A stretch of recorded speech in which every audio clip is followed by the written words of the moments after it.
10th math class YouTube channel में आप सभी का हार्दिक स्वागत है। देखिए, आज हम कैलेंडर के बारे में बात करेंगे और कैलेंडर की हमने बेसिक जानकारी पहले ही प्राप्त कर ली है, तो हम कैलेंडर की सेकंड टाइप के बारे में बात कर रहे हैं।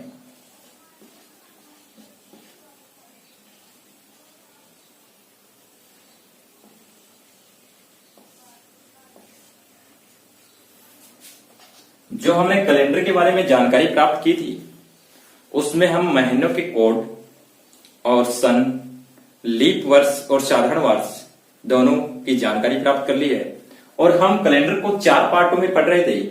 हमने फर्स्ट पार्ट क्लियर कर लिया है और आज हम सेकंड पार्ट की बात करेंगे। सेकंड पार्ट में हम सेकंड टाइप की बात करेंगे। इसी प्रकार से हम इसके 2 पार्ट और बनाएंगे और 2 पार्टों में हम क्या करेंगे, कैलेंडर को पूरा कर देंगे। तो आप सभी चैनल को सब्सक्राइब करें, शेयर करें, लाइक करें, ज्यादा से ज्यादा शेयर करें ताकि आप सभी को ये वीडियो YouTube पे मिल सके और हम उस मुकाम तक पहुंच सके जहां तक हमारे को पहुंचना है। आप सभी का ही सहयोग रहेगा। तो हम आज सेकंड टाइप के बारे में बात करेंगे। सेकंड टाइप में हम कैलेंडर की आज कौन सी चर्चा कर रहे हैं वो आप इस वीडियो में देखिए, वीडियो को लास्ट तक देखिए ताकि आपको अच्छे से समझ में आएगा। कैलेंडर एक बहुत ही अच्छा टॉपिक है। ये हर एग्जाम में, हर कंपटीशन एग्जाम में आता है। कैलेंडर, घड़ी, इस प्रकार के टॉपिक हैं। ये लगभग राजस्थान पुलिस, जो एसएससी सीजीएल होती है, रेलवे होती है, अन्य और भी एग्जाम है, उन सभी में ये टॉपिक आता है। सेकंड टाइप में हम आज क्वेश्चनों की बात करेंगे और क्वेश्चन की बात करने से थोड़ी हम एक बार पहले चर्चा करते हैं कि हम किस प्रकार से बात करेंगे। देखना, हमने वर्ष की बात की थी और वर्ष में हमने लीप और साधारण वर्ष की बात की थी। लीप और साधारण वर्ष, लीप वर्ष और साधारण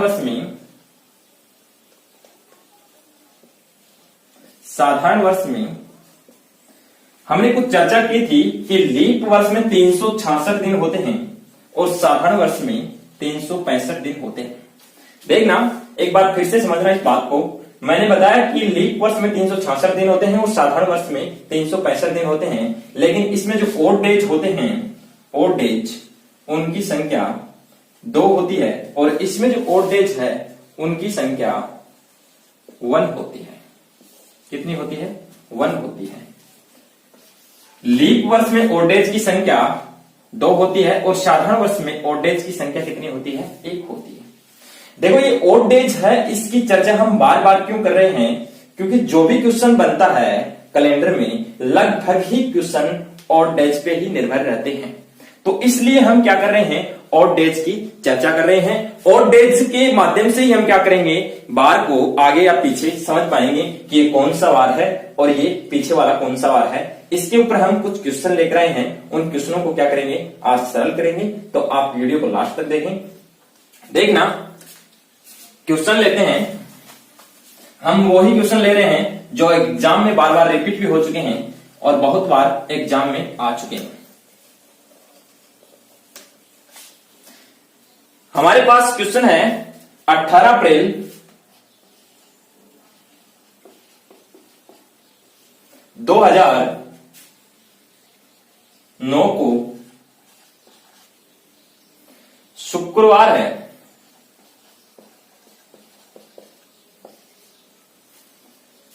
अठारह अप्रैल 2021 को कौन सा वार होगा? देखना, कैलेंडर को 2 तरीके से, और भी अन्य तरीके हैं लेकिन मैं बता रहा हूं कि 2 तरीके से हम पढ़ सकते हैं।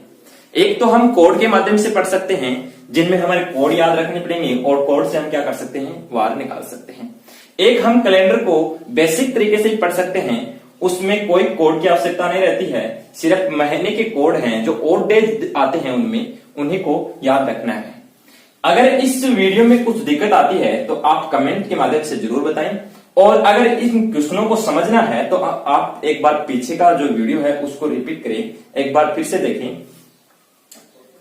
इस प्रकार से हम क्वेश्चन करेंगे और क्वेश्चनों में अगर कोई दिक्कत आ रही है तो आप कमेंट के माध्यम से जरूर बताएं। देखना, जब 18 अप्रैल 2009 को शुक्रवार है तो इसी प्रकार से 18 अप्रैल 2021 को कौन सा वार होगा, ये हमारे को निकालना है।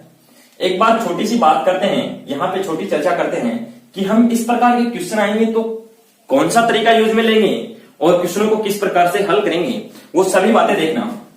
देखिए, जब भी डेट समान हो, तारीख समान हो और महीने समान हो तो हम क्या करते हैं, क्वेश्चन के अंदर क्वेश्चन को किस प्रकार से सरल करेंगे, उस भाषा को समझना। मैं फिर से रिपीट कर रहा हूं कि जब भी तारीख समान हो और महीने समान हो तो हम किस प्रकार से सरल करेंगे वो देखना। अगर महीने और तारीख समान हो तो आप सन के बीच का अंतर देखिए कि इनके बीच में कितना अंतर है। यदि इनके बीच में जो अंतर है उसके ऊपर ही हम क्वेश्चन को सरल करेंगे। इनके बीच में अंतर कितना है, 12। कितना अंतर है, 12। मैं फिर से रिपीट कर रहा हूं एक बार कि समान तारीख और महीने हो तो हम क्या करते हैं, सन में बीच का अंतर देखते हैं, उसको यहां पे लिख लिया। इस अंतर को यहां पे लिखने के बाद हम इसको दो पार्टों में बांटते हैं। एक तो हम बांटते हैं लीप वर्ष में और एक हम बांटते हैं साधारण वर्ष में।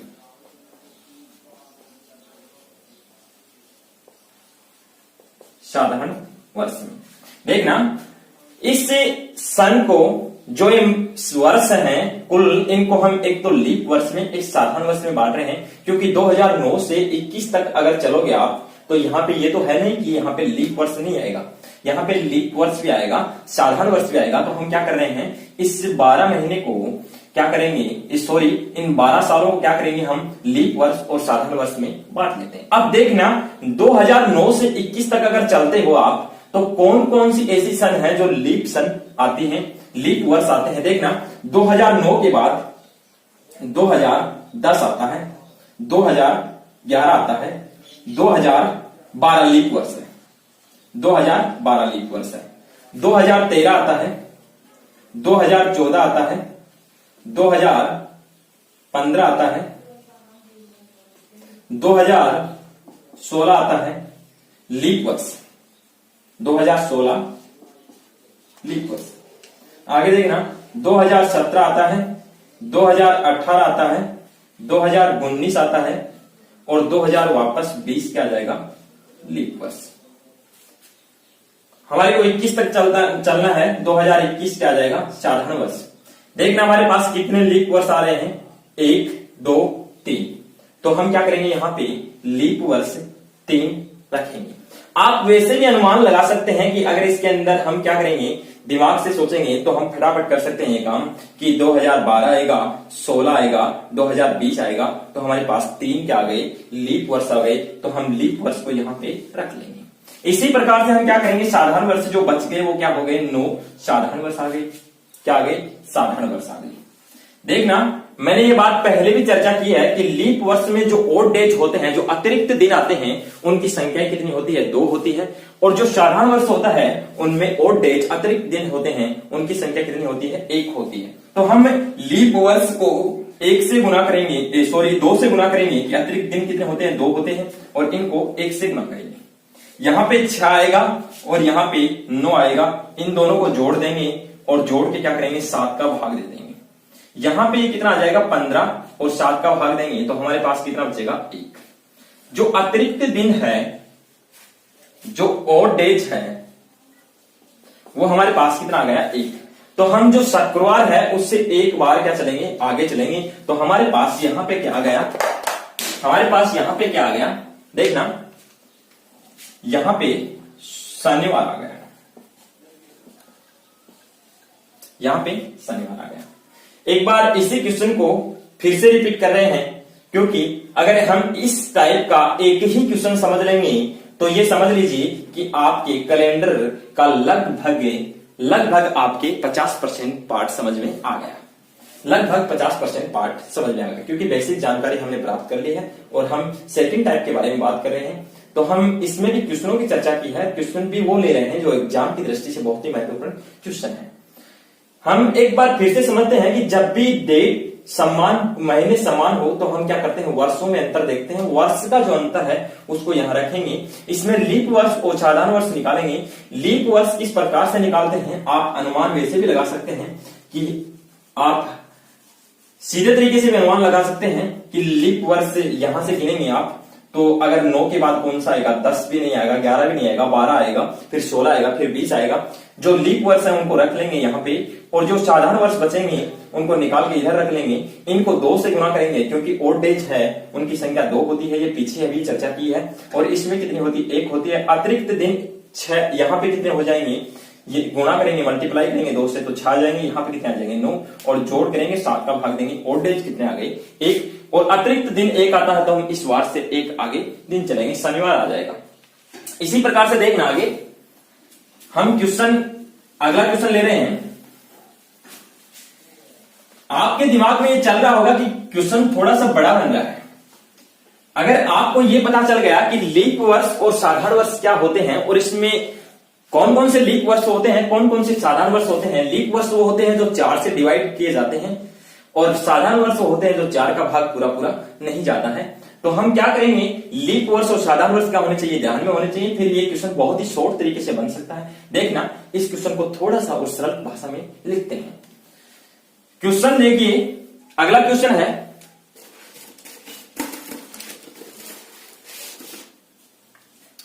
15 अगस्त 2011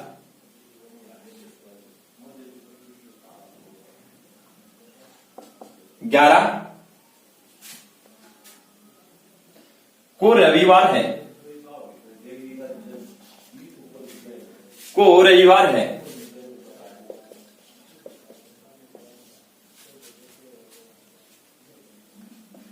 पंद्रह अगस्त 2025 को कौन सा वार होगा, याद करना है।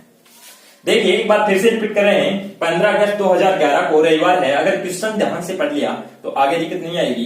15 अगस्त 2025 को कौन सा वार होगा, इसको समझने की कोशिश करना कि उस क्वेश्चन से थोड़ा सा सरल भाषा में लिखेंगे। एक बार उसी तरीके से समझेंगे, उसके बाद क्या करेंगे, हम थोड़ा सा सरल भाषा में लिखेंगे कि इसको और भी इजी बना सकते हैं। क्या आपको ये जो मैं पढ़ा रहा हूं बेसिक तरीके से, क्या ये कोड से अच्छा लगेगा? तो आप बिल्कुल बताइए कि कोड से अच्छा टॉपिक या सरल भाषा में आप पढ़ा रहे हैं, तो ये बिल्कुल कमेंट के माध्यम से बताइए। देखिए हम कोड के माध्यम से कभी कभी क्वेश्चनों में दिक्कत आ जाती है, लेकिन इस तरीके से अगर आप क्वेश्चन को हल करेंगे तो कैलेंडर में किसी प्रकार की कोई दिक्कत नहीं आने वाली है। हम इसी टाइप से क्वेश्चन को आगे करते रहेंगे। यहां पे जब दिन और महीने समान हो तो हम क्या करते हैं, इनमें जो बीच का अंतर है वो देखते हैं। और बीच का अंतर हमारे पास यहां पे कितना आ जाएगा, देखना बीच का अंतर हमारे पास कितना आ रहा है, 14 आ रहा है। तो यहां पे हम रखेंगे 14। अब देखना ये जो 14 है कुल वर्ष है, इनमें हम क्या करेंगे, लीप वर्ष निकालते हैं, लीप वर्ष, और यहां पे साधारण वर्ष।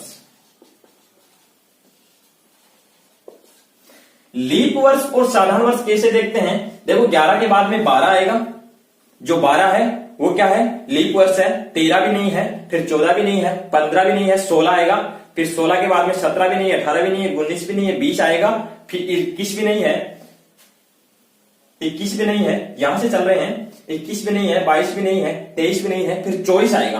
तो हमारे पास यहां पे जो लीप वर्ष है उनकी संख्या कितनी आ गई, 4 आ गई। इसी प्रकार से यहां पे जो 10 क्या बच गए, साधारण वर्ष बच गई। क्या बच गई, साधारण वर्ष। लीप वर्ष की संख्या हमारे पास कितनी आ गई, 4, और जो बच गए वो क्या है, साधारण वर्ष बच गए। अब देखो क्या करना है, एक बार उसी तरीके से समझते हैं, लेकिन फिर इसी क्वेश्चन को छोटा बनाते हैं कि हम इसको थोड़ा छोटे टाइप में भी कर सकते हैं क्या। देखना यहां पे हम क्या करते हैं, 2 से मल्टीप्लाई करते हैं, क्योंकि अतिरिक्त दिन 2 होते हैं लीप वर्ष में। यहां पे 1 से करते हैं तो यहां पे 8 आ गया, और यहां पे कितना आ गया, 10। दोनों को योग कर दीजिए और 7 का भाग दे दीजिए। यहां पे जो आएंगे हमारे पास 18 आ गए, 8 और 10 18, और यहां पे कितना आ गया, 7 का भाग दे देंगे। तो यहां पे देखना कितना बचेंगे, हमारे पास 4 क्या बचेंगे, शेष 3 बचेंगे, क्योंकि 14 बार तो चला जाएगा, फिक्स 4 क्या बच गए, शेष 3। 4 आगे बार चलो, सोम मंगल बुध गुरु, यहां पे क्या आ जाएगा, गुरुवार, गुरुवार। देखना आप इसी पार्ट में इस क्वेश्चन को हल कर सकते हैं, इस पार्ट की कोई आवश्यकता नहीं है। देखना किस प्रकार से, जब आपको ये पता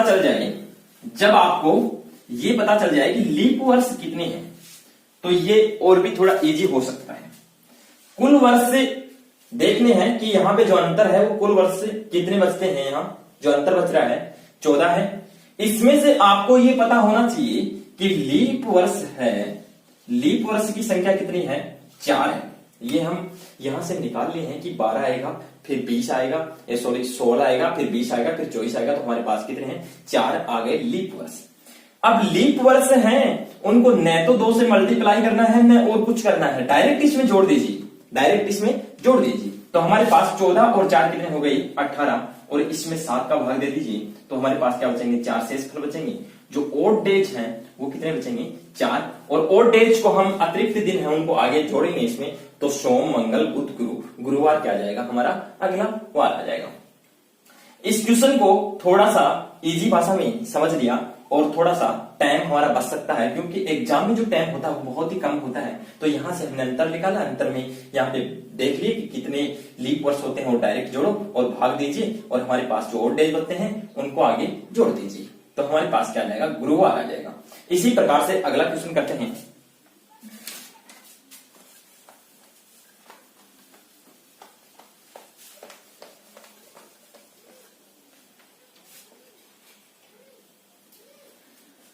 देखना 15 नवंबर 2023 को 15 नवंबर 2023 को शनिवार है। यहां पे लिख देता हूं मैं नीचे, शनिवार है, शनिवार है। 15 नवंबर 2011 को 15 नवंबर 2011 को कौन सा वार होगा। देखना यहां पे हम आगे की तरफ का वार दिया गया है, तो पीछे की तरफ चलना है। किधर चलना है, पीछे की तरफ। एक जो भी कोड आएगा वो क्या चलेंगे, पीछे की तरफ चलेंगे, क्योंकि आगे का वार दिया गया है तो हम क्या चलेंगे, पीछे का। इससे पहले हमारे पीछे का वार दिया गया था, आगे की तरफ बढ़ रही थी, बस इतना ही अंतर है। क्योंकि 2023 के बारे में दिया गया है तो 2011 की तरफ आएंगे तो पीछे आएंगे, हम क्या करेंगे, सन से पीछे आएंगे। करना वही तरीका है, देखना किस प्रकार से करेंगे। इनके बीच में जो अंतर है वो देखिए एक बार, अंतर कितना आ रहा है हमारे पास, 12 अंतर आ रहा है, 12 अंतर आ रहा है। इसमें क्या करेंगे, लीप वर्ष और साधारण वर्ष निकालेंगे। लीप वर्ष, साधारण वर्ष की आवश्यकता नहीं है, लीप वर्ष से निकालते हैं, क्योंकि साधारण वर्ष के बारे में 2-3 बार चर्चा कर ली है। क्वेश्चन को छोटी भाषा में इजी तरीके से समझिए, या समय को बचाइए अपने को कि किस प्रकार से बचा सकते हैं। लीप वर्ष, देखना लीप वर्ष कितने आएंगे, 3 आएंगे, क्योंकि 11 के बाद में 12 आता है, 16 आता है और 20 आता है, फिर 24 आता है, लेकिन 24 से पहले 23 है, तो यहाँ पे कितने आ जाएंगे, 3 आ जाएंगे।